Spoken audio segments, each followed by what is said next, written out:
First of all, thanks to be here. Thanks to be patient. I hope I will keep you awake for the next 20 minutes. I gave myself today 3 missions. The first one is why I believe so much in gold and silver, physical, which I share totally with my friends from Newmont. And you in the back for the mining, you can be sure that you stick around, because with you, what I will discuss, you will find out by yourself. Second, but I would like to explain to you who we are, because we're not a group, we're quite a new group. And third, I'd like to tell you how we believe in our model and how we need you to talk to us, to do business with us. First of all, I'd like to convince you about the physical gold and silver, how we believe in it. I will not do any prediction of prices, neither short or long term, even if we have internally our own opinion. But second, though, what I would say, I'd like to bring you today with me thinking loudly. I'm not going to give you any interpretation. If I came to the conclusion that I believe in gold and silver, you'll do the same exercise with me. First, I borrowed those slides to my friend Frank Holmes from U.S. Gold Funds, which is also a converted. I would like to bring you to 2 slides like this. The first one to the right, you can see that every American born this year will consume the metals that you have there. Of course, Frank's is an American, and it's all true what it's there.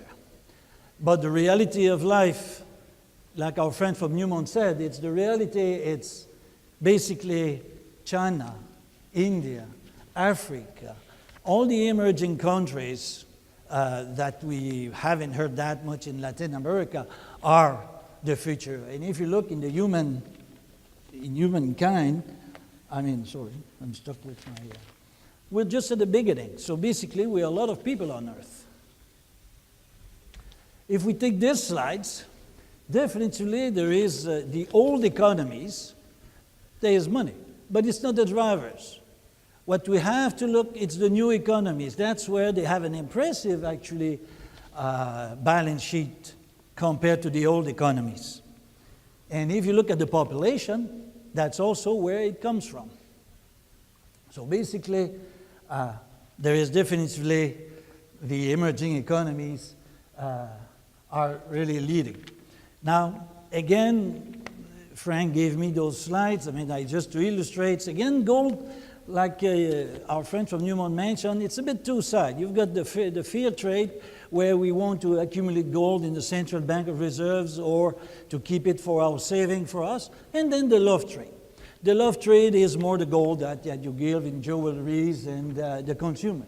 And it's obvious that you can see, if you look at the gold consumption in the last 10 years, you cannot explain the movement of gold prices.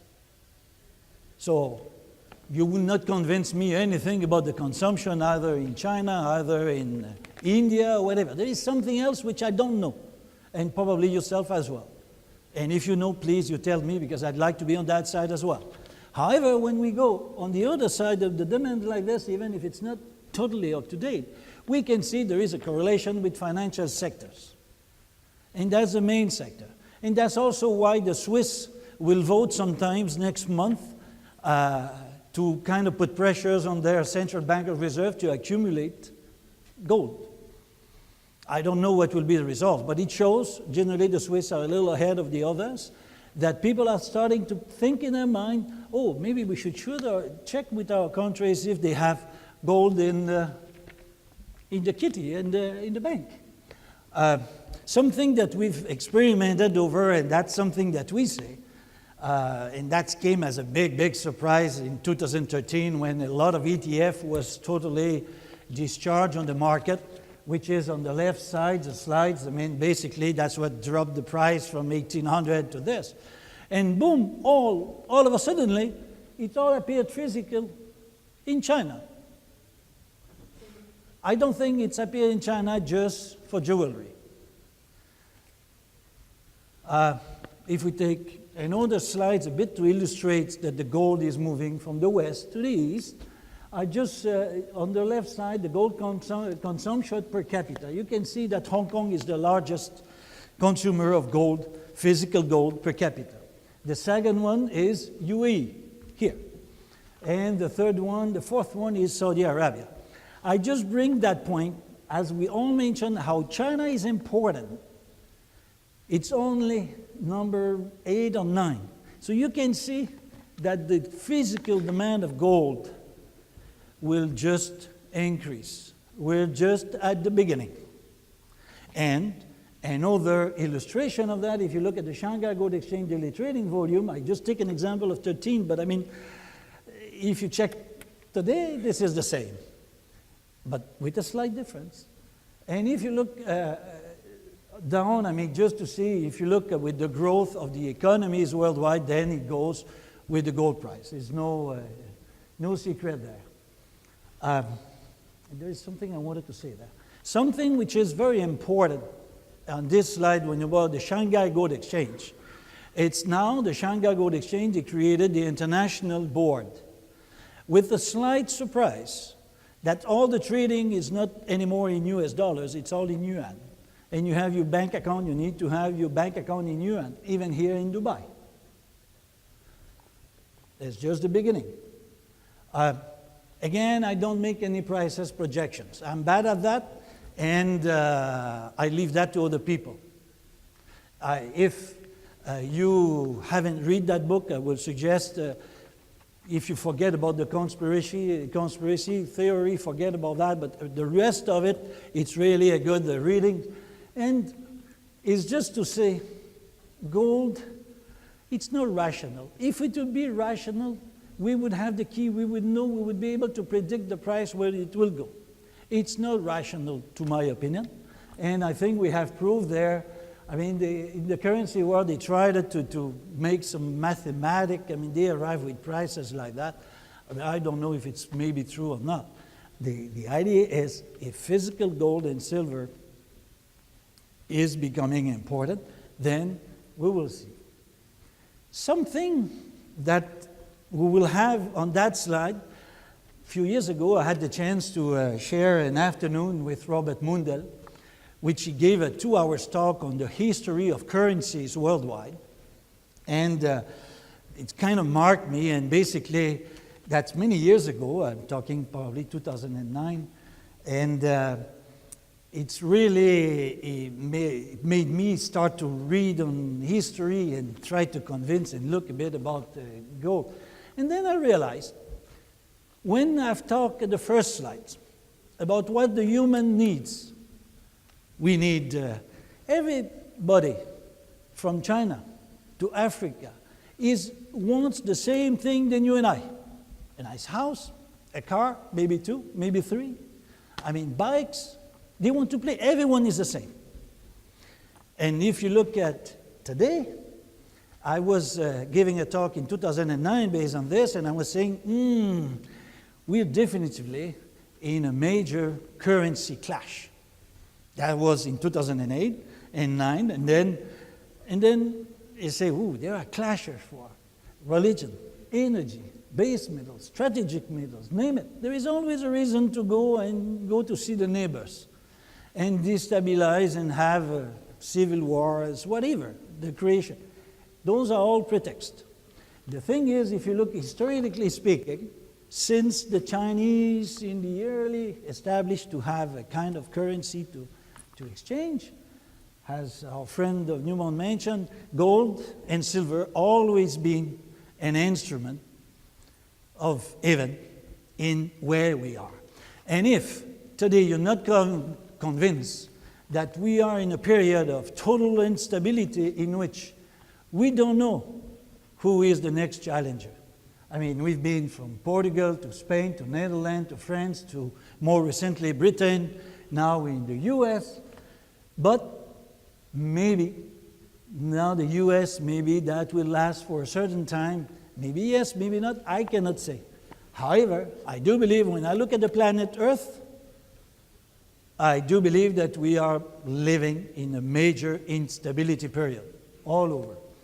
And I think that I just put this one like this because who is the next challenger, we don't know. But if you take that's a cartoon that was in the Gulf here, the newspaper. I mean, basically showing how the people have fighting a bit to get a bit of leadership. And then, let's say we try to bring a bit of rational. We go since the beginning of the century, trying to compare gold with inflation and all that. You can see we can consider ourselves under-evaluated there, right? But basically there is a good correlation, huh? No doubt about it. That's no rocket science. It's just observation. Something I'd like to do, and that's very important because when we say about the clashes, I'm neither pro-China, neither pro-American, I'm just pro-gold and silver. I mean, when I lived in China and started to work there, all the publication with our friends from Beijing Axis and all that, they were predicting that China will overtake US in 2025. I mean, the slides there is there. Then, later, 2008 and 9, they were predicting basically, 2020. But still, the Western media was saying, yeah, but maybe we'll have the overeating. And then China continued to grow. And today, China is number one, according to the World Bank. Not according to China, according to the World Bank. Maybe they have different parameters than just the GDP, but the reality is this. And so by doing that, they are. Second, a lot of people believe, yeah, but China, it's isolated. I just have, it's one from actually the end of last year. That's the investment that they've done over the last 8 years. This is not mining, this is just investment. It's all over the world. If they created their own banks now. The beauty of the banks, if you look, gold is very important in the bank. Although they work in US dollars, it's also backed by gold. And if you look at the population of the BRICS, and they created that in a kind of counterweight for the other. But don't even doubt that one day the BRICS will be working in a different type of currency. If we look at this, they created just this. This is just the starting point. But I mean, we can see that definitively they have now, the head office is in Shanghai. The chairman of the board comes from Brazil, and the inauguration is, the board of governors is Russian. So they do plan a different type. Maybe it means a little more reflecting the reality. I just bring that to you to your attention because it's quite important. It's a game changer. 5 years ago would not have been imaginable to have a slide showing that. I mean, Russia and China, they've done now their swap, and they will do a lot of transactions, and they are negotiating some more. The Shanghai Gold Exchange, as I say, is physical gold and silver, and that's all in yuan denomination. Then they have Venezuela. They have the transaction in Venezuela for oil and for gold as well. It's all in yuan denomination, all gold. Same thing for Brazil with Petrobras. Same thing for Argentina for their debt swap. And all the 40 countries of Africa works with China in yuan denomination. For you, a lot of people are saying, yeah, but the Chinese, they cannot do what they will do with their reserves, their fund. I mean, in the last, I'm talking 10 years, it's just the mining investment of China. Look at the map, and it's not even, I have the one in 13, but I mean, I don't have the 14. But I mean, China have converted at least, I'd say, a third of their reserves into natural resource, especially metals and all that. Now, the main problem of China today, it's not necessarily only the money. It's to have access to those resources. Look what is happening in Africa. Look at what is happening in some countries of South America. Other social groups are coming, human rights, name it. They have problems to access their resource. And that certainly will lead to some problems with that. And then, if you remember the crisis in 2008, this slide was presented at the Central Bank of Reserve of China, was presented in all the finance. Maybe we don't remember a lot, but basically on these slides, Phase 1, we lived it. Phase 2, we lived it. We're not even in phase 3. That was predicted by the economists and the financial people, not by me. But we have a tendency to forget. Okay, now, I don't know if I convinced about gold and silver, but now I'd like to introduce you gold holding, why we do believe in gold, and now the base of our business. First of all, we want to be an integrated investment vehicle. We cover it from production, refinery, trading, distribution. We want to provide our shareholders with high quality, long-term exposure to precious metal, to offer mines owner an attractive alternative to debt or equity, and to be a significant and reliable trader of gold and silver, and a provider to the jewelers. Basically, the head office is here in Dubai, using the same publicity than Emirates. Dubai is very well located compared to the mining centers of the world and the financial center of the world. We also have an office in the MCC as a trader. If we take all the dots, it's a bit messy, but all the yellow dots are gold mines, and Dubai is well located in the center of that. I just mentioned a little earlier, if you look at the trading, Dubai last year, 2013, 47% of the physical trading of gold and silver happened here in Dubai. This year, I was reading in the papers recently that was a little cooler than last year. However, I doubt that will be less than 45%. It's really, now we can see the new market. It's Dubai that is having a gold contract. Singapore is launching, just launched actually a couple of months ago, a gold contract. Hong Kong and Singapore, Shanghai as well. And you can see the traditional market, they control more the past, but that's, and us basically in the streaming sectors and the mine development, we have a small project in Peru led with, in which we have 51%. We just signed last week, we announced it with Banro. It's a project in the RC, with a Canadian company. That's a gold stream for 15 years. In the mint, we're not really refining itself. We have a strategic alliance with various refiners, and we have a small mint in which we're practicing some of our coins and pieces. On the trading, we're on the Dubai market. We're also on the Shanghai Gold Exchange. And in the distribution, that's where we have with our shareholders. We are in Abu Dhabi, in Turkey, in Qatar, associated with the Altanis, in Switzerland, in Saudi Gold Exchange, associated with the Prince Saud, and in Egypt and in Jordan.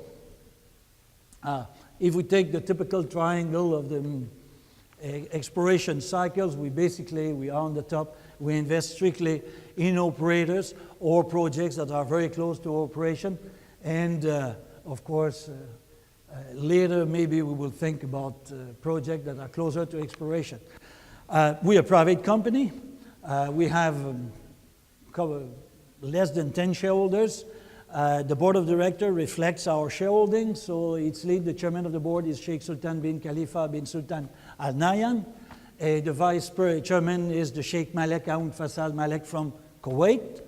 And Mohammed Abul Hajj, which is the CEO, which was the CEO, and they're representing the Abul Hajj family, which is the Jordan controlling family. And why we are good investment?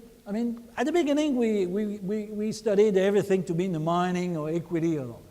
Basically, if we're in the streaming forward purchase, we operate tax-free, no operation problem, safe investment, benefits of additional resource and potential. Royalty, it's not always tax-free. Withholding tax in many countries, attached to the property, not the company, but we also know no operation problem, safe investment benefits. Equity shares, then again, then you need a CSR program, tax on dividends. Our friends from Newmont explained it to it quite well. It's complicated to be money, it's long term. So that was not going to achieve what we wanted. And the joint venture, of course, it's difficult in some countries, operation problems and everything. The business is simple. With the streamings, you build your cash flow with your operation.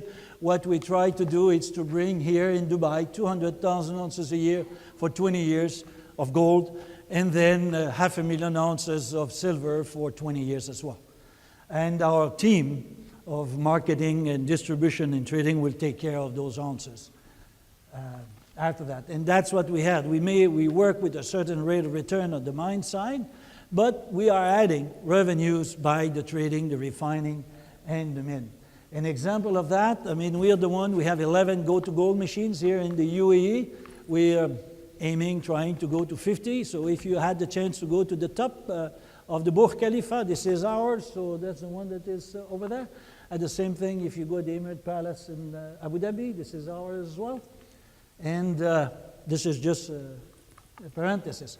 I'll pass on this one. This is the market. Again, if you would put on the share structure of typical of a mining company's exploration cycle, we look only either the production side or the mine startup itself. We're not at all involved in the other process. If we look on another way to put it, I mean, this is really construction and production where we invest.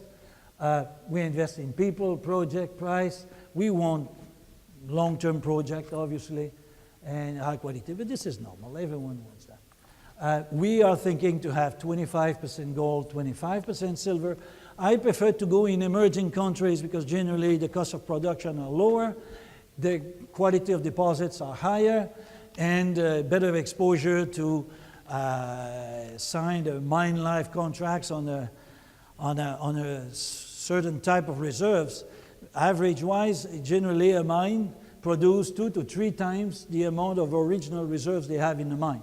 So this is good to explore, to kind of invest in this, to expose yourself to the upside. We are now looking in those 4 regions, discussing, and this is an old way to use Parasol. Thank you very much.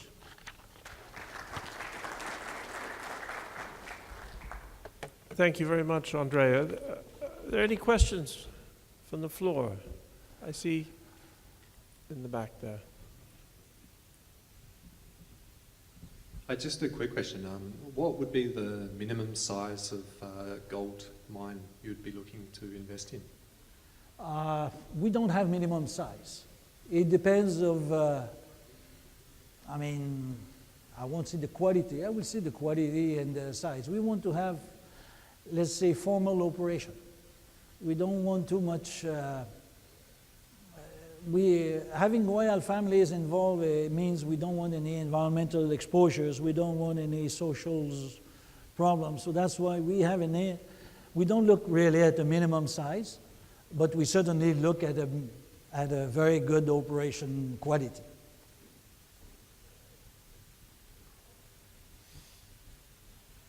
Okay. Maybe I'd add a question to that. What would be your minimum investment size? I will answer the same thing because we're negotiating 5 million, 10 millions, and we're negotiating 120 millions, and we are negotiating even more. It really depends because we're building the company. We cannot be so fussy at the beginning. We have to be trying to make, again, to bring 200,000 ounces is not an easy task, but it's achievable. And you can do that for many different small projects or a big one. For last year, for example, we've been negotiating a project for 165,000 ounces a year for 17 years, for example. But we know we can achieve that. However, it's not every day that you can have that. Good. Any other questions from the floor? I've got another question for you. With the gold mining sector in a bit of a funk right now, do you see any changes in the way companies are being financed? There's obviously less equity, I guess. Yeah. I would like to, if you don't mind, I would like to come back to mining companies to answer his questions.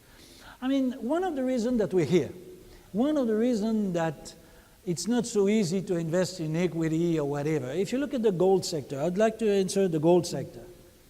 Gold mining companies, Newmont is one company which I respect entirely, and I think they've been disciplined and they've been organized over a long time.